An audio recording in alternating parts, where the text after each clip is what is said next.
So yeah, first of all, thank you so much for, giving me the opportunity to introduce myself as well as my experience today.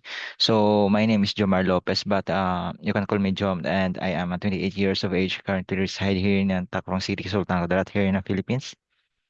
I graduated with bachelor's degree in accounting, technology major in accounting and finance way back 2017.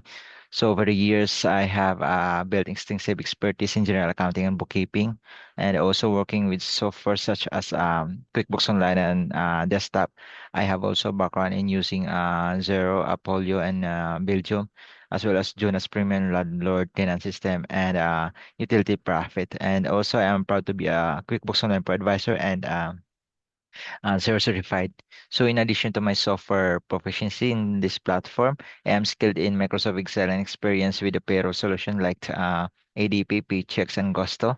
For the project management and task management tools, including Twilio, HubSpot, Slack, Keeper, ClickUp, and Jibbol and Asana. So as well as workflow and client management platforms such as the Vendors Cafe, Pure Workflow, and Amilio. I am also familiar with e-commerce platforms such as Amazon and Shopify.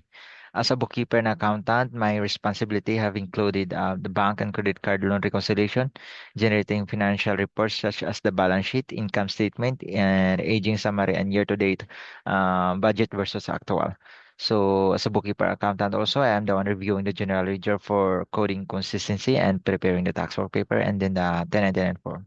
I am also managing the payroll and then doing the payroll reconciliation and the estimated tax payment, and also handling the accounts payable and receivable as well as the invoicing. So yeah, I am confident that my experience and skills and dedication to precise financial management make me best fit for the role, and I look forward for the opportunity to contribute to your team. Thank you so much and have a good one. Bye.